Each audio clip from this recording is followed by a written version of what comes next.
Sana po sa lalong madaling panahon, Mr. President, kahit gaano kahirap, ay harapin natin ang katotohanan. Kailangan po nating ibalik ang tiwala ng mamamayan. Mabigat po ang nangyari, kaya kasing bigat din po ng kanilang kabiguan. Tinahanap po nila yung talagang maibalik po natin. Kaya kahit papayat ka pa ng konti, wala tayong magagawa kung yan po ang kinakailangan. Magandang araw mga kababayan, ito po ang News That Matters. Dito sa video na to, ating tunghayan, Senator Marcoleta, kine-question ang Senado dahil nga po dito, bakit nga po hindi pa nakakasuhan itong si Martin Romualdez mga kababayan. At kung saan matutunghayan po natin din dito yung mga kabalbalan ng mga DPWH na hanggang ngayon napakadami pa ring mga paliwanag na kailangan nilang ipaliwanag. Pero bago tayo tumulak niyan mga kababayan, isang share, like, subscribe lamang po para updated po tayo sa mga kaganapan dito sa ating bansa. Eto mga kababayan, huwag na po nating patagalin. Tumulak na po tayo dito kay Senator Marcoleta. Si Mr. Saldico ay meron ng warrant of arrest. Bakit po si dating speaker wala pa? Wala pa hong kaso sa Sandigan Bayan, Mr. President. So, yung Akala kay ko Saldi po- ko, ang pagkaalam ko ho, ito yung mga unang kasong ifinalho sa kanya. Ang alam ko po, isa sa ginamit po na katibayan ng pagsasampa ng kaso ay sworn statement ni Orly Gutesa. Ang statement po ni Orly Gutesa sa aking pagkakatanda, Mr. President, meron pong tatlong pangalan. Ang natatandaan ko pong nabanggit doon. Una, yung pangalan ni Representative Eric Yap. Pangalawa, yung pangalan ng dating Representative Saldico at pangalan ng dating Speaker Martin Romualdez. Ang sabi po ng mga Amerikano, Mr. President, the sauce for the goose is the sauce for the gander. Bakit parang ba't po hindi nagsabay? Yung kay case po ni Zaldi ko po, ito po yung mga naunang kaso. If you remember po yung inspection ni Secretary Vince at kasama po si Governor Bons Dolor sa Mindoro. Ito po yung naging basehan po ng pag-file ho nila ng case. Final ho nila to sa Ombudsman September 29. So mas maaga po itong kasong to. So ito pong pangalawa, Mr. President, itong pinagsamang pagsusulong ng asunto ng DPW at ICI, kasama na po yung dalawa uli, Speaker Martin Romualdez at saka si Saldico. Ito po ay final po ng ICI. Andun na po sa Ombudsman ngayon. Yun nga po, kasama ang DPWH. Yes, kasama po. So inaasahan po ba ng DPWH na magkakaroon din po ng issuance ng warrant of arrest dahil isa po ang ginamit po ninyong dokumento ay yung salaysay nga ni Orly Gutesa. Kampante po si Secretary Dizon sa kanilang mga nakalap na ebidensya at may tiwala ho sila sa Ombudsman na magiging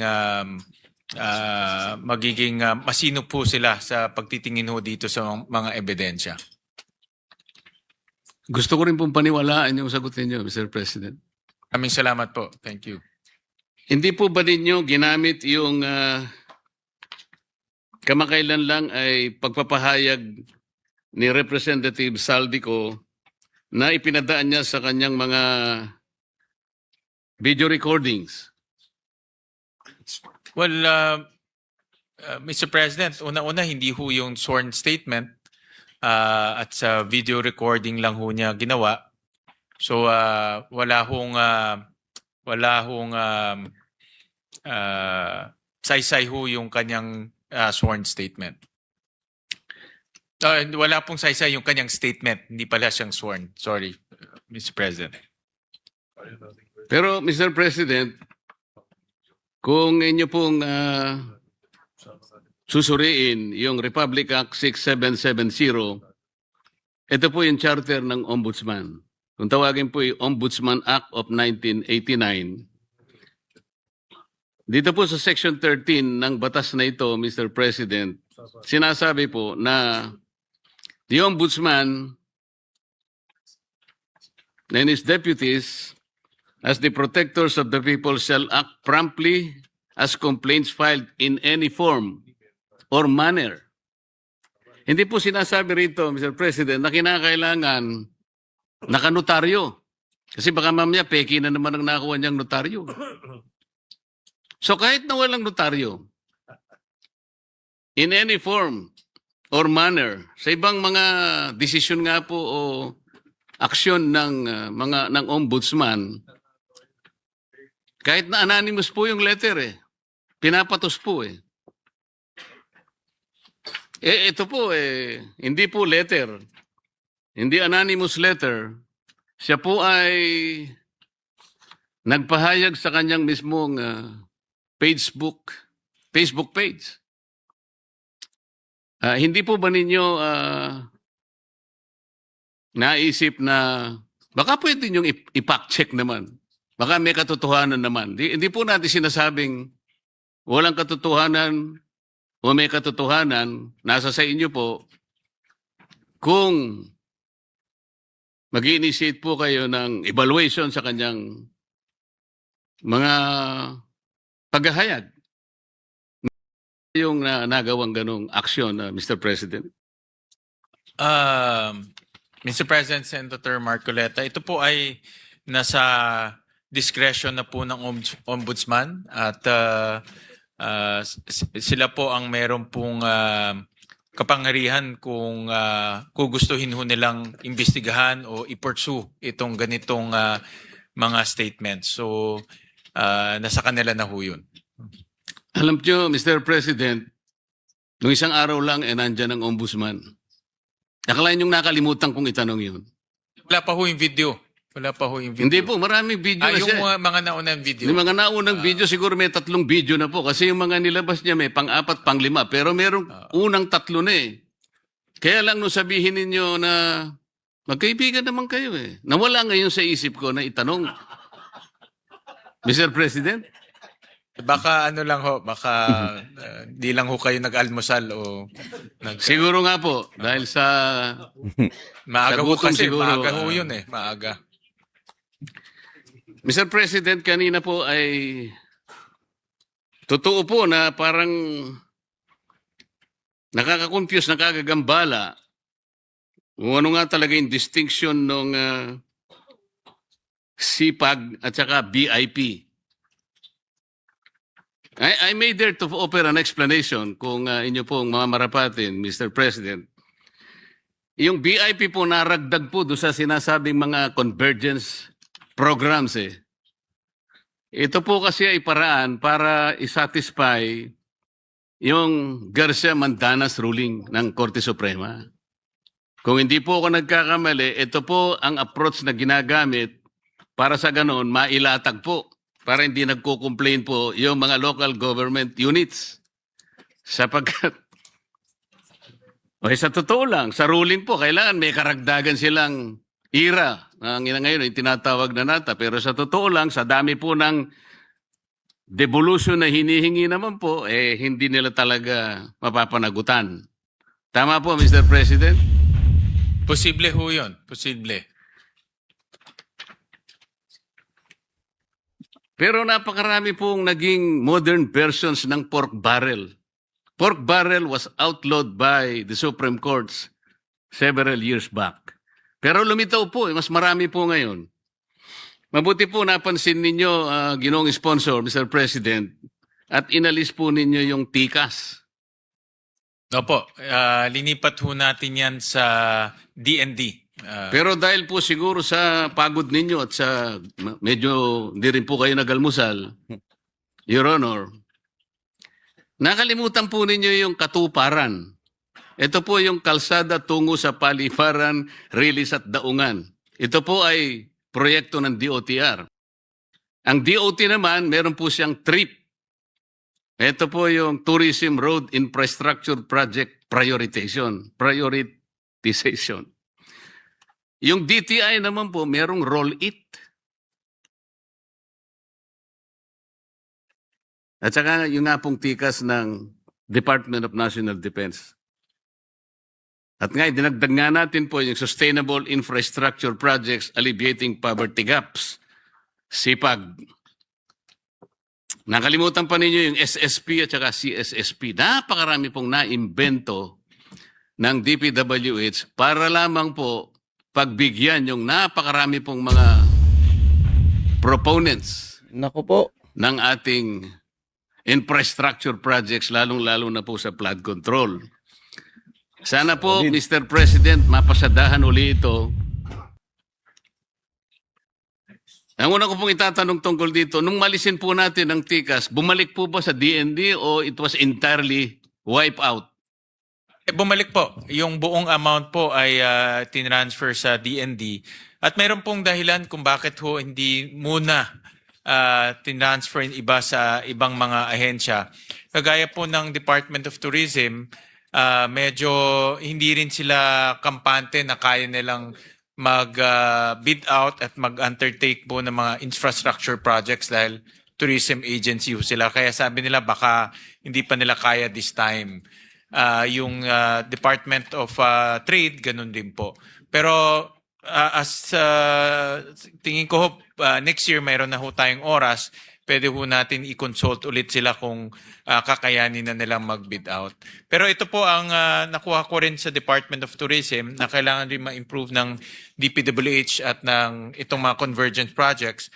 Sabi sa akin po ng kalihim po ng Department of Tourism, marami ho doon sa mga projects ay hindi naman po priority ng Department of Tourism pagdating po sa mga tourism areas.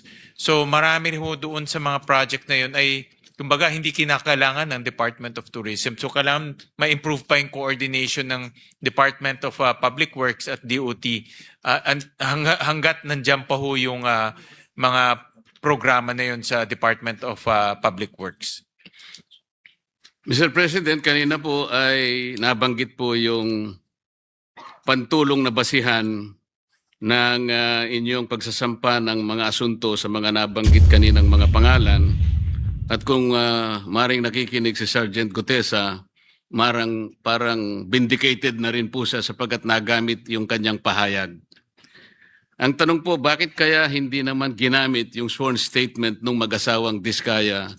Samantalang doon po ay may nabanggit ding 17 members ng House of Representatives. Yun po ay sworn statement at yun po ay pinanumpaan din sa harap ng Blue Ribbon Committee.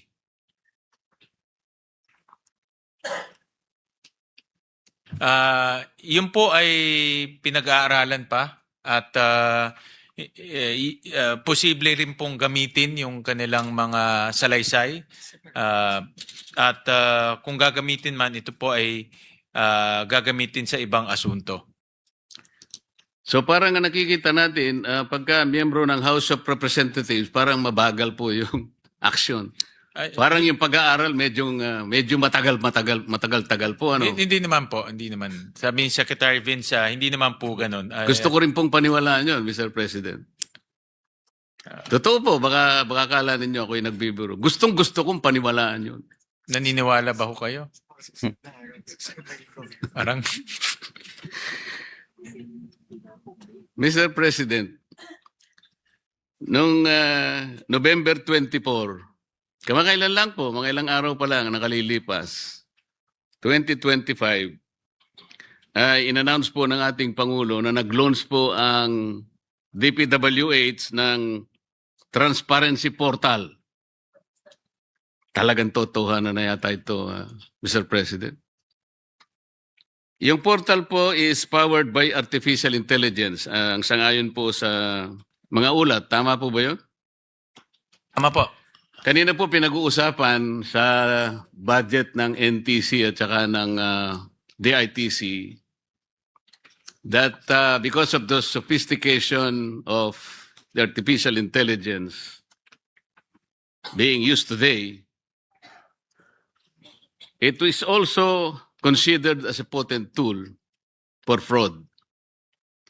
So paano po natin masasabi na sa paggamit ng artificial intelligence ay hindi po magagamit sa fraud? Baka nga po ito'y magamit na naman sa panliligaw at paglilihis po ng inyong mga natatapos na proyekto.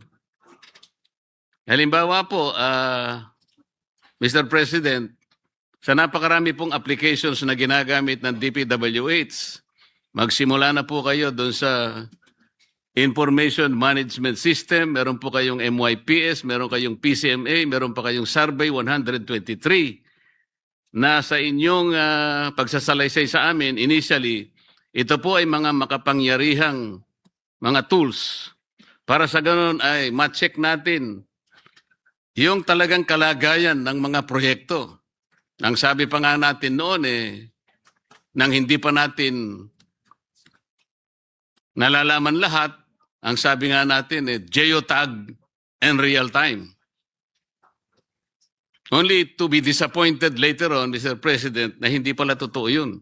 Ngayon, meron na naman tayong transparency portal. Meron po bang kakayahan itong portal na to, Mr. President, na pagtingin mo ay mache-check natin yung 420 ghost projects? Yan. Easily? Tama ho kayo, Senator Marcoleta, nung narinig ko ho yung geotagging, lahat tayo natuwa dahil akala ho natin ito na ho ang teknolohiya na iiwas po sa korupsyon at sa katiwalian. Pero ganun pa man, nalampasan pa rin ng korupsyon yung geotagging.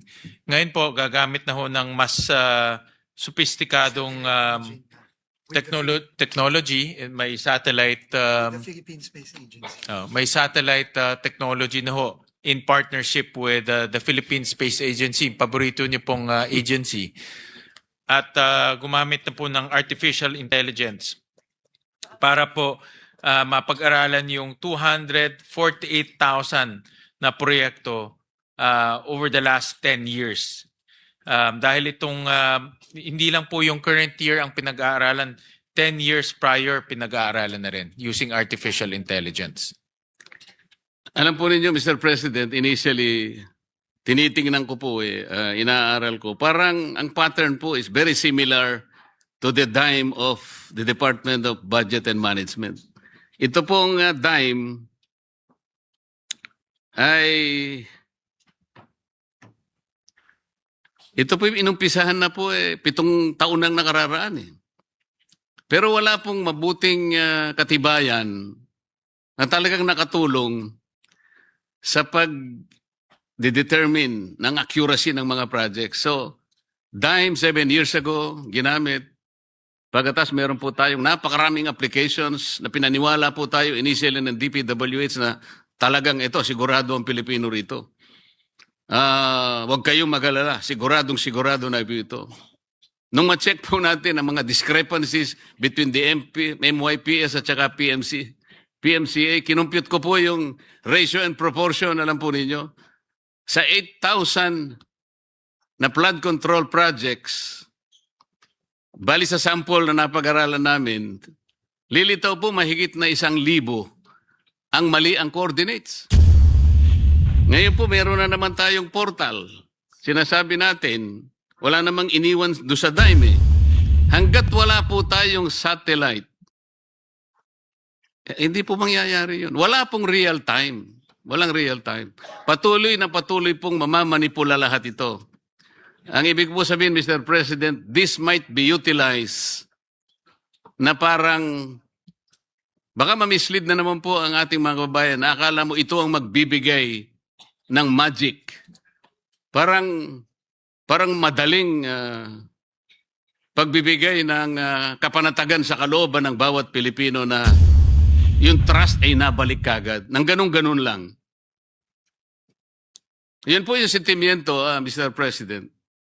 Pasensya na po kung masyado akong naapektuhan itong magnitude ng flood control anomalies na ito na napakahirap ibalik yung tiwala na yun. Dapat sana isang malakihang pamamaraan, isang katanggap-tanggap na pamamaraan na kahit bali-baligtarin mo, paniniwalaan siya ng tao. Yun po yung kailangan Tama. natin ngayon eh. Hindi yung sinabi lang natin transparency portal. Wala namang pinag-iba sa iba. So it could be a new color for the same dog. Tama ho kayo, Senator Marcoleta, yung Project Dime talagang walang kwenta ho yun. Dahil hindi ho na-update, it was supposed to prevent all of these things from happening in corruption. Pero nakita natin, wala naman pong nangyari. Tama ho kayo rin na, ako, naintindihan ko yung inyong sentimento na nakita na natin to dati, anong kaibahan ho nito. Ito naman po, ginaguarantee ho ng DPWH, Secretary Vince, at of course, ang ating Pangulo, na ito ay gagamitin on a regular basis, on a daily basis, at i-update po ito para magbigay ng impormasyon sa ating mga kababayan. With the Philippine Space Agency. Hindi ho to, pat ang Coletilla sa ngayon, monthly pa lang ang updating ng pictures dahil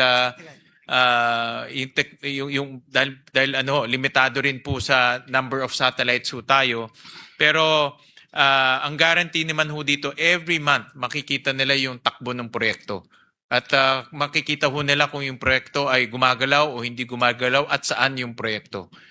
First time po ito mangyayari na ganito pong ka-detalye at ganito po ka-tutok sa mga proyekto po na ginagawa ng DPWH. Opo, Mr. President. Kaya po ang bagong kalihim ng DPWH, noong isang taon po kung titingnan ninyo siya, hindi ganyang kapayat siya. Tingnan po nyo ngayon siya. Kaya po sinasabi, kamag-anak ko po yan eh. Sa bigat po ng kanyang responsibilidad, isipin po natin, napakarami nating ginagamit na kaparaanan para masecure po natin ang quality ng mga infrastructure, hindi lamang flood control. Meron pa po silang quality assurance unit. Naku po, pagka binasa po ninyo yung mga department orders, kundi po ako nagkakamali, 4 na department orders ang binasa ko na magkakadikit. Pinag-uusapan po yung quality assurance units na ang pinakasentro po nila, yung central office. QAU CO, di ba, Mr. President? Yan po ay replicated sa maraming opisina. Sa regional offices, meron po sila. At hanggang po sa district engineering offices, nandiyan po yung quality assurance units. Hindi pong nangyari. Meron pa po silang CPES. Siguro IPIS na lang ang gamitin natin, hindi na CPES. Kasi po talagang reflection po ng pagkabigo, ng disappointment ng representasyong ito. Napapangiti po ang ating majority leader. Pero totoo po eh. Sana po sa lalong madaling panahon, Mr. President, kahit gaano kahirap, ay harapin natin ang katotohanan. Kailangan po nating ibalik ang tiwala ng mamamayan. Mabigat po ang nangyari, kaya kasing bigat din po ng kanilang kabiguan. Tinahanap po nila yung talagang maibalik po natin. Kaya kahit papayat ka pa ng konti, wala tayong magagawa kung yan po ang kinakailangan. Maraming salamat po, Mr. President. Maraming salamat po, Maraming salamat, sponsor Senator sa inyo Marcoleta. po. Oo yan mga kababayan, kaya narinig po ninyo kahit pumayat po itong secretary ng DPWH, kailangan gawin nila po yung mga trabaho nila. Kasi nga po dito talagang pinagloloko lang ho tayo dito sa video na to. Ito nga yung ipinahayag ni Senator Marcoleta na nabisto yung mga kanilang mga kalokohan dito sa DPWH. At saka itong si ex-House Speaker Romualdez, bakit pa hindi nakakasuhan mga kababayan na kung saan pinagtatakpan talaga ng gobyerno itong si Romualdez mga kababayan. Hanggang dito na lang ho tayo mga kababayan. Isang share, like, subscribe lamang po. Masaya na po tayo para updated po tayo sa mga kaganapan dito sa bansa natin. Ito po ang News That Matters. Mag-iingat po kayo palagi mga kababayan and God bless.